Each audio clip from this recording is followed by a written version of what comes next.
De tempos em tempos, essa discussão aparece. Ela sempre vem ligada, acompanhada de um discurso que parece nobre, de um discurso que parece que é bom para o Brasil. Sempre tem alguém dizendo ou decidindo o que é bom para o Brasil, né? Parece o pai da gente e a gente, quando vira pai, que também fala o que é bom para os nossos filhos. E eles ficam falando, mas quem falou? Pô, come você, o Giló, né? É bom, come tudo. Pode comer mandioquinha. Meu Deus, eu não gosto de mandioquinha. Se jura? eu tiver... Não suporto mandioquinha. Eu adoro. 999-592-100. Aonde é que começa o problema da mandioquinha? No sabor ou no cheiro? Pra mim é no cheiro. Se eu tô indo pro bairro onde mora o Felipe Bueno, pra visitar o Felipe Bueno, entrei numa avenida a 1 quilômetro da casa do Felipe Bueno e ele tá preparando mandioquinha, já aviso que tô indo pra outro lugar. Nem nhoque de mandioquinha? Não, mas nem nada. Já vai, olha, eu sou capaz de visitar o Milton Neves pra não sentir o cheiro da mandioquinha. Tá bom. É impressionante. Tá bom. Agora, mandioquinha frita, cortadinha assim, sabe aquelas cortadinhas? E daí você frita. Então eu descobri que eu gosto é do óleo. Porque mandioquinha. Agora, mandioca... Ah, não. Mandioca é um absurdo, né? Também. Nossa, com cervejinha e tal. Adoro. Mas não é disso que a gente vai falar. Tá bom. Porque isso é bom. E essa discussão de ser a favor da mandioquinha, contra a mandioquinha, isso também é bom. Não tem problema, né? Não é esse tipo de discussão que atrapalha o Brasil, né? Ah, o cara não gosta de mandioquinha, então vamos romper com ele, né? Golpista não gosta de mandioquinha. Vamos cancelar, né? Cancelar. Sabe? Mas eu tô falando de uma discussão absolutamente desnecessária, absolutamente nociva pelo perigo que representa, que é a ideia de que o Brasil tem que escrever uma nova Constituição. É uma bobagem que de tempos em tempos aparece, até mesmo na boca de pessoas qualificadas, inteligentes, preparadas. Eu não estou aqui colocando o Ricardo Barros, líder do governo, nessa caixinha ou em outra caixinha. Estou dizendo que ele agora resolveu vir com essa ideia de jirico. Ou vou apresentar um projeto de decreto legislativo para fazer um plebiscito sobre elaborar uma nova Constituição. Para com isso, vai cuidar de outras coisas, tem mais o que fazer, pô. Acorda mais cedo, faz flexão, faz abdominal, depois vai fazer abdominal no Brasil, vai botar o Congresso para trabalhar, bota o governo para funcionar, ajuda o Brasil a se transformar. Quer fazer uma Constituição, quer dizer, a gente já não tem problema, quer arrumar mais um problema. Surge de tempos em tempos, sempre associado a alguma ideia de autoritarismo. Sempre. Mas é sempre. Porque, veja bem, a Constituição é um instrumento de organização de uma sociedade. É a materialização da organização da sociedade. Você monta um país, você organiza, você registra, para não ficar tudo na palavra, né? Ah, o Felipe Bueno pode isso, pode aquilo. Não, vamos botar no papel. É igual montar uma empresa, tem um contrato, tem um acordo, as regras que são definidas. Como é que você organiza as regras de uma sociedade? Você faz as regras pela Constituição. Você pode mexer nessa Constituição, você pode reescrever essa Constituição, você pode fazer uma outra Constituição, mas em que momento você faz uma outra Constituição? Quando aquele país deixa de ser aquele país e vira outro país. Então o Brasil foi uma monarquia. E na monarquia fez uma Constituição, a de 1824, aos trancos e barrancos. O imperador encomendou uma Assembleia Nacional Constituinte, deu tão ruim, eles brigaram tanto, tentaram limitar o poder do rei, que ele foi lá, dissolveu a Assembleia Nacional Constituinte e fez a dele, 1824. Aí a gente virou república. Pô, mudou, 1891, nova Constituição. Aí acabou a República Velha, 1930, surgiu uma Constituição em 1934. Aí você teve um regime ditatorial a partir de 1937, nova Constituição, 37, a polaca. 45 acaba o regime ditatorial, tem a Constituição de 46, é um novo Brasil. Aí você teve um regime militar em 64, fizeram uma carta em 67, legitimando coisas ilegítimas, e que foi emendada em 69, teve os atos institucionais todos, para poder abraçar aquele desarranjo institucional, fingir que era institucional. Aí o Brasil se libertou do regime militar e fez a Carta de 1988. Nós estamos nos libertando agora do quê? Ou estamos nos aprisionando a quê? Nos amarrando a quê? Mudando, saindo de onde para onde? De lugar nenhum para canto algum. Ah, mas o Chile. Mas não tinha Chile quando o Fernando Haddad sugeriu isso na campanha de 2018. Não tinha Chile quando o vice Mourão, candidato a vice-presidente, quer dizer, não é candidato a vice, né? Vice na campanha do Jair Bolsonaro. O presidente é que foi o candidato, ninguém votou no Mourão. Também propôs uma constituinte. Quer dizer, os dois que foram para o segundo turno propuseram uma constituinte. Em 2013, a Dilma Rousseff, quando teve aquelas manifestações, não tinha Chile. E já vamos fazer uma constituinte com poder exclusivo para fazer a reforma política. Isso não existe. O poder constituinte é soberano. Você resolve fazer você dá o poder, quer dizer, um grupamento político menor cria um poder constituinte e define qual vai ser o poder do constituinte, sendo que ele é constituinte. Não cabe limitação para o poder constituinte, mas não importa. Ela queria propor essa aberração. Aí, agora veio o Chile, que vivia com uma carta do regime militar, que vivia com uma carta do regime ditatorial, que vivia com uma carta do Pinochet. E em vez de fazer o que o Brasil fez, acabou o regime militar, fez uma carta constitucional e depois fez as emendas. Eles fizeram as emendas e agora querem fazer a carta constitucional. Tá certo, tá errado, é o modelo que eles escolheram. Bora, problema deles. Aí vem o que já está sendo apelidado de Dilma, o Ricardo Barros, e propõe mudar uma carta. Vejam, a Constituição brasileira, ela tem uma coisa chamada cláusula pétrea. São algumas. Então você não pode mudar a forma federativa de Estado. É a União, Estados, municípios, repartição dos impostos através desses caras pode mudar, mas a forma federativa não pode. O voto direto, secreto, universal, regular, a separação dos poderes, poder executivo, legislativo, judiciário, e a lista de direitos e garantias. Tirou as cláusulas pétreas, você pode mudar tudo. Tudo. Acho que pode até dizer que o nome passa a ser Estados Unidos do Milton Neves. A gente pode chamar. Vamos viver na Miltolândia. Acho que pode mudar até o nome do país. Então, para que você precisa de uma constituinte? Você quer cortar, você quer mudar a forma federativa do Estado? Você quer acabar com o voto direto, secreto, universal? Você quer mexer na separação dos poderes? Sim, porque se é isso, avisa. Não, eu quero inchar o poder executivo. Legal, vamos para a saída venezuelana. Boa, Ricardo Barros, tremenda ideia. Tá aí, o Chaves convocou um referendo em 1999 para convocar uma constituinte. Tivemos uma constituinte. A Suprema Corte foi emparedada.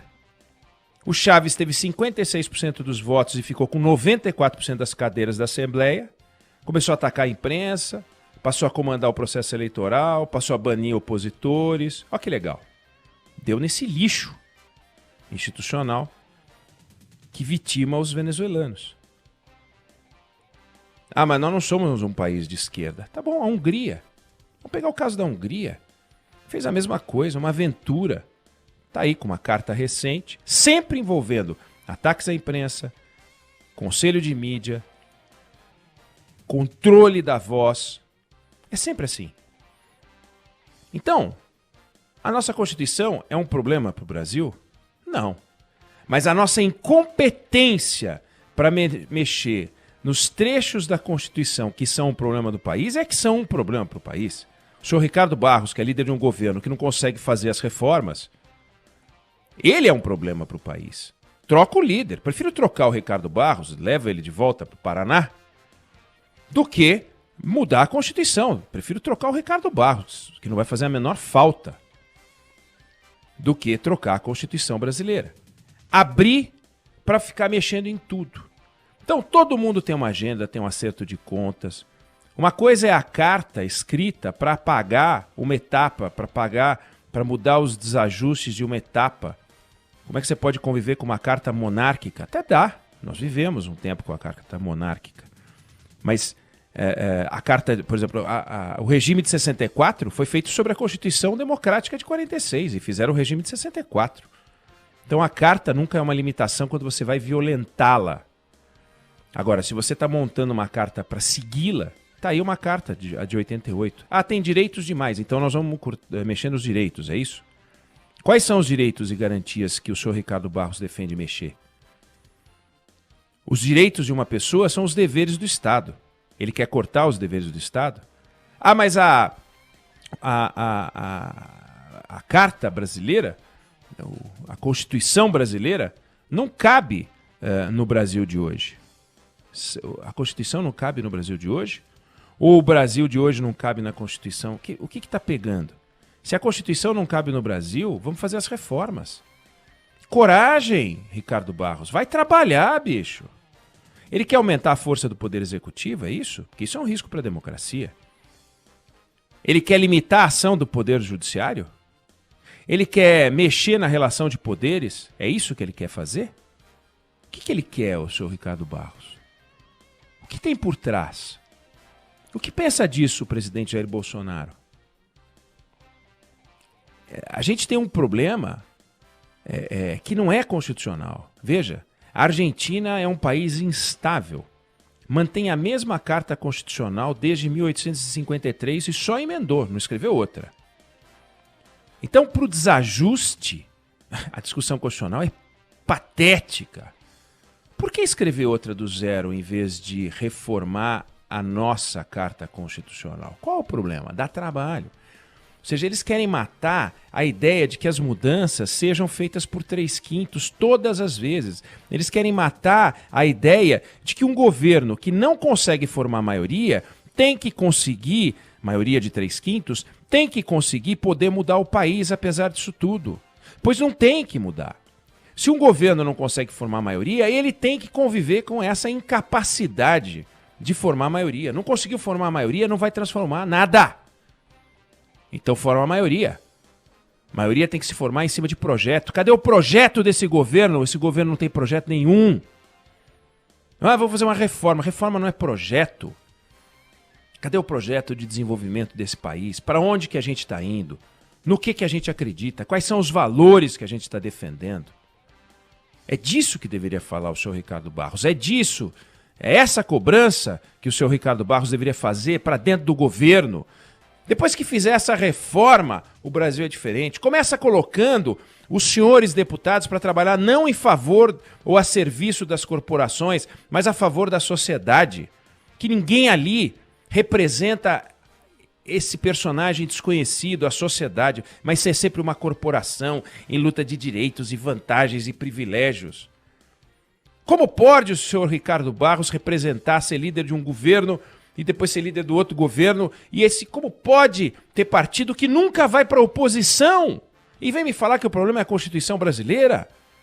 Um partido que apoia o PT e um partido que apoia o Bolsonaro, como é que pode apoiar o Lula e apoiar o Bolsonaro? E dizer que o incoerente é a Constituição brasileira?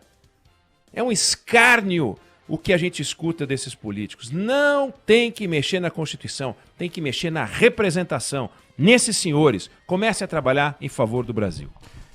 Oineg, ouvinte, aproveitando que nós estamos nesse assunto, vamos com mais 2 subsídios aqui para essa análise. Primeiro, chegando de Brasília com a Larissa Arantes. O vice-presidente Hamilton Mourão disse que a possibilidade de realização de uma Assembleia Constituinte não é um assunto debatido no Palácio do Planalto. O líder do governo na Câmara, Ricardo Barros, disse que vai apresentar um projeto para a realização de um plebiscito sobre a formulação de um novo texto constitucional. Isso aí eu já me pronunciei durante a campanha eleitoral, né? Não tenho mais o que falar, porque a posição do governo hoje não é essa.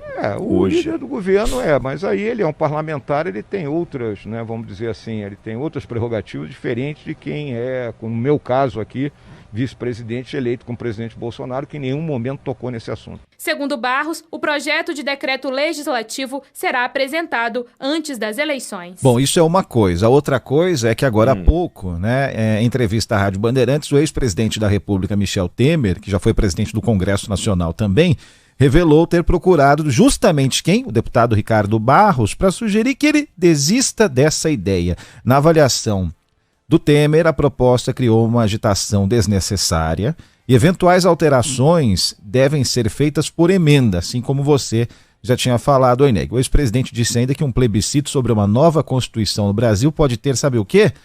Ouve aí. Digamos assim, pode ter odor de golpe, não é?